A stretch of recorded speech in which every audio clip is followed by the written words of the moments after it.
Morning Dish. He's the hardest working man in show business. His band's music takes you into the midnight hours. And when you wake up, his voice is back on your radio alarm clock. How on earth did this happen? Well, Jeff saw me taking out the trash at the radio station, and I won an award. It's the Morning Dish with the 2017 Radio Personality of the Year Award winner, Stephen Phillips. Well, my daddy told me one day I'd amount to something. And Murphy's own Sherry Raines. Stephen, be ready, because I can dish it out. Well, my problem is I can't take it. And Packy Smith is a winner, too. Are we all aware that 2017 was a few years ago? Well, all right. He's not in radio for the money, just the glory. You have got to get Stephen Phillips off the radio. He has lost it. Here's Stephen Phillips.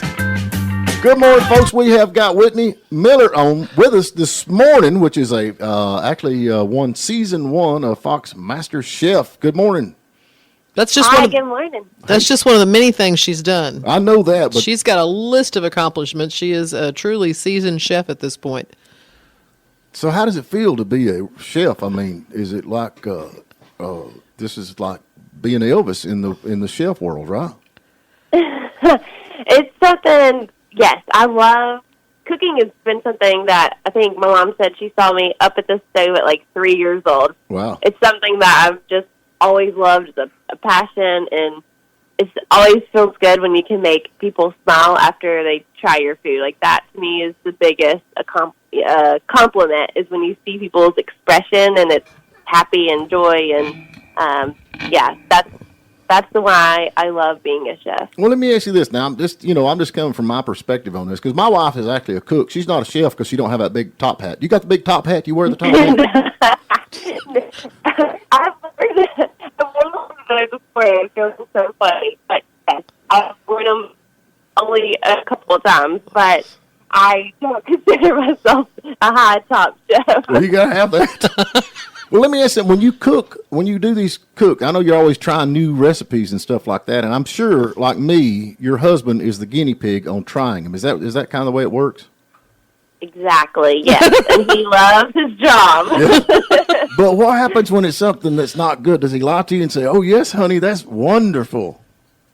Oh, he is my biggest critic. Sometimes I'm like, come on, like, you want to be so honest. But he will tell me straight up if it's good or not. Well, okay, I didn't know. Yeah, but that's what you want, because you don't want to go into something thinking, oh, this is great, this is a great new recipe, because I see that you've written cookbooks. I mean, you do competitions. You're for hire, basically, to do special events and things like that. So you don't want to walk into that with a bad recipe. Right. No, yeah. So it's good. So, okay, she has been waiting and waiting. She's wanting to ask you a question. And you've got to be honest like your husband is with you on your food, okay? So here's Miss Sherry Raines. So, Whitney, one of the things that really fascinated me about your career thus far, and I hate to just associate with you with this, but you were on a show with Gordon Ramsay. I just want to know, is he as big a jerk as he acts like he is? He has this demeanor that anytime we're in a kitchen, whether it's cameras on or not, he just like demands perfection and just has this presence about him that, he means business. I mean, I actually like him. I like watching him because he doesn't take it. I mean, like you said, you have to be perfect, and that's what he's wanting. So is this a Southern way of saying no, he's not a real nice guy? Bless his heart. Yeah. Thankfully, we did get to see another side of him outside of the kitchen, and he does have a good, funny personality. And I think my show, I don't know, softened him up a little bit, because on Hell's Kitchen, he is fierce, and then on my show, it was like you kind of saw a little bit of the softer side of him, because we were home cooks, and he was seeing how, accomplished we could be without any professional training. Well, ain't he from North America? Yeah. He's from Great Britain. Yes. Great. Oh, he's from plumb across. He don't know his Southern cooking. That's the thing, because it don't matter what it is. If it's, if it's Southern, we fried. We got it, He does some fried stuff. I saw him do fish and chips, you know. So where was you raised at, girl? Where was you raised? Oh, gosh, in a very small town in Mississippi called Poplarville. We had one red light, and that was after Hurricane Katrina. And people didn't understand how to use the red light. They were like, 4-way stop? Hey, we live in that town. Well, it's got a little bigger. We got 3 red lights now, but growing up, we didn't have hardly any. But that's where all the good food comes from. I mean, honestly. Mm-hmm. So, I mean, I'm kind of a food connoisseur myself, and and how do you feel about raw hot dogs and potted meat? My dad ate potted meat growing up, and I couldn't stand the smell. But I had Vienna sausages and saltine crackers as a snack as a kid. So I guess that's close enough. There you go. But you don't have it anymore. You grew out of that after childhood. So this is a big argument we got on the show. Is I think pate and potted meat is pretty much the same thing. What do you think? It looks similar. One you just pay a lot more for. That's what I'm thinking. So honestly, it's like the potted meat of the rednecks. Oh yeah, I am not a fan of anything that's of a different texture. Right. So that falls in that category. So I will let you enjoy that part. Thank and he will thoroughly enjoy it. He's a big Spam connoisseur as well. So Whitney, what are you doing right now? I mean, what's coming up in your life right now? Where could somebody catch up with what you're doing? Yeah, so you can actually taste my cooking through my cookies. I saw that cookie company, online cookie company called Whitneys Cookies, and I'm at whitneyscookies.co. And my cookies are mega in size and full of flavor. I do stuffed cookies, like a chocolate chip cookie that's stuffed with a brownie. Stephen's drooling. Lord. There's a pun. Oh, it's so good. Now, let me ask something on your brownies. You ain't crossing your brownies over with this stuff that Gary Chapman's got, do you? You know what I'm saying? He's in the marijuana business. I think that would add to the cookie a little bit, but I don't go that far. Those look good, too. Do you put raisins in any of your cookies? Nationwide.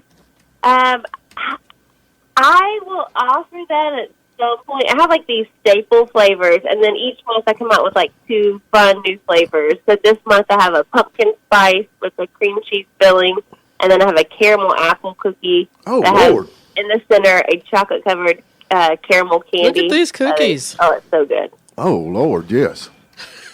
Golly, anything with chocolate in it, I'm good I like to go. oatmeal raisin. Raisins just ruin everything. Raisins should stay in raisin brand. They should. Do you not think? You eat potted meat, you have no opinion here. So let me ask you another question. When your husband's tasting your food, does he ever say, "Oh, that's just like Mama fixed it"? Does he ever say that? Well, so this is the thing. I'm a Southern girl.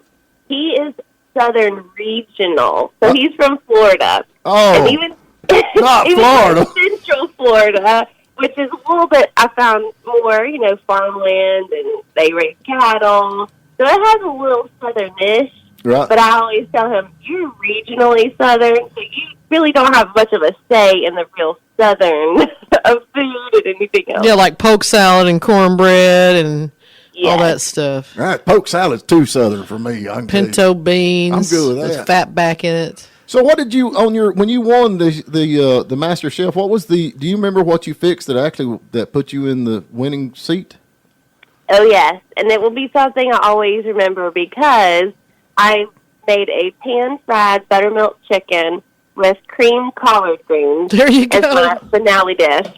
Very Southern. And I dropped my piece of chicken on the floor the last 10 minutes of the show. And I had to cook another piece of chicken. And I remember I thought, okay, there's no way you can cook a thick piece of chicken.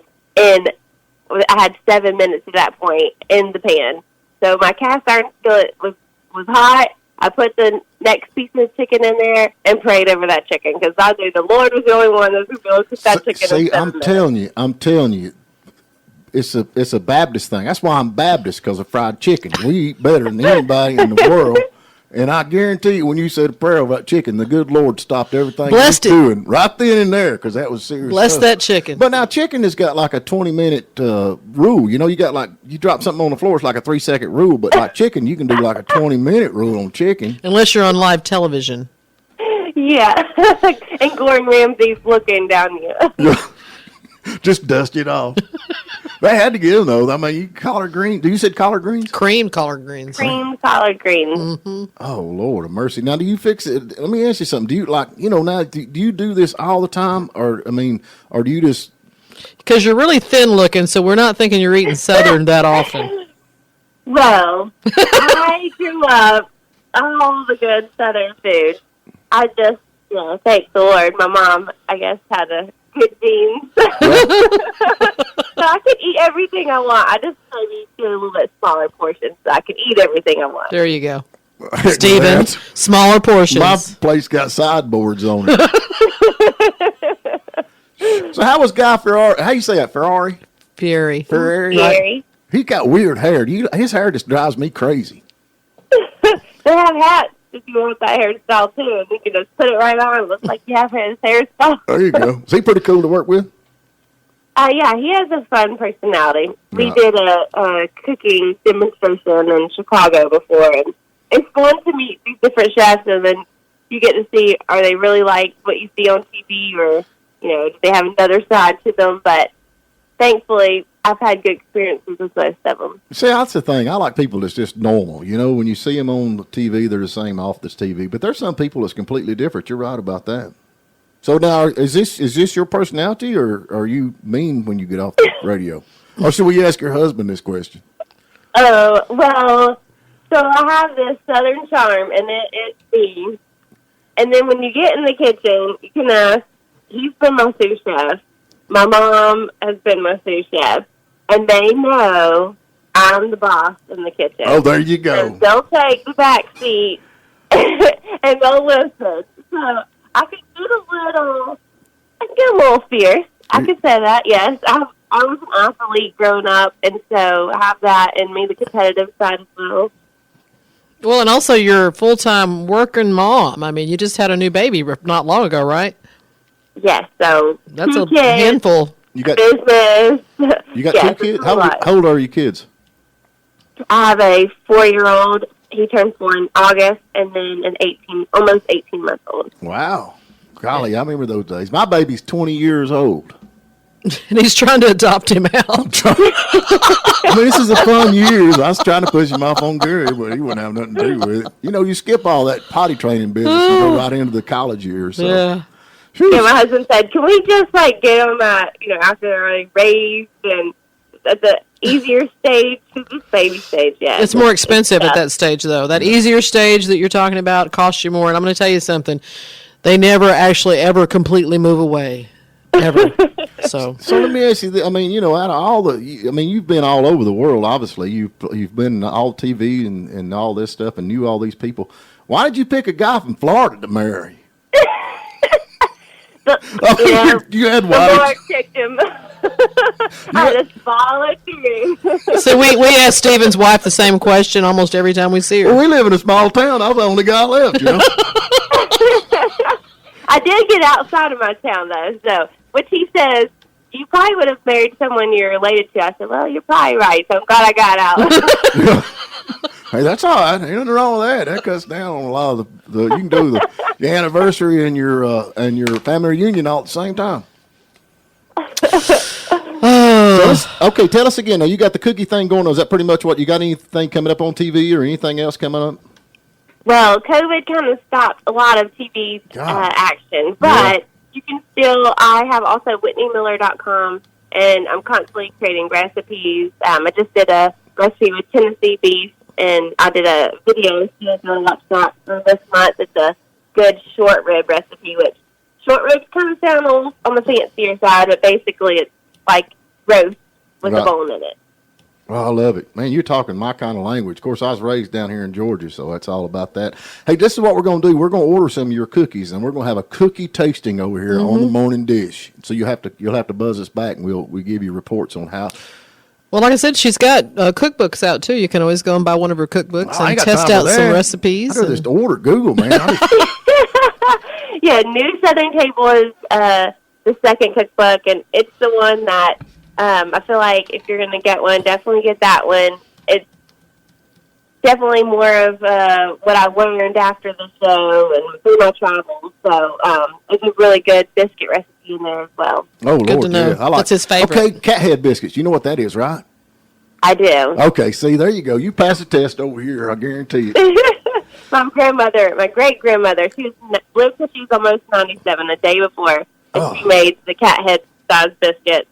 And that's where I learned to make all good Southern food. Mm-hmm. There you go. Now the grandmas. So you can always go follow. You can go to Whitney's Facebook and follow her on Facebook. There's a lot of cool pictures. She's got a picture of her and Andrew Zimmerman on here.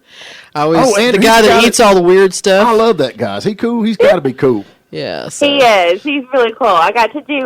He had a Food Network show, and I got to do all the food style reviews behind the scenes of it. And then I was on there with one of my little ones eating. So he had his little first TV debut. Nice. He's a cool guy. I like that's a he eats some stuff though. Although you might get along with him with the potted meat thing. You can eat that, you could probably eat anything he tries. I don't see how the man's still alive. I'll be honest with you. I mean, some of the stuff he's eat. But anyway, all right, give them the website. Okay, it's Whitney's Cookies, right?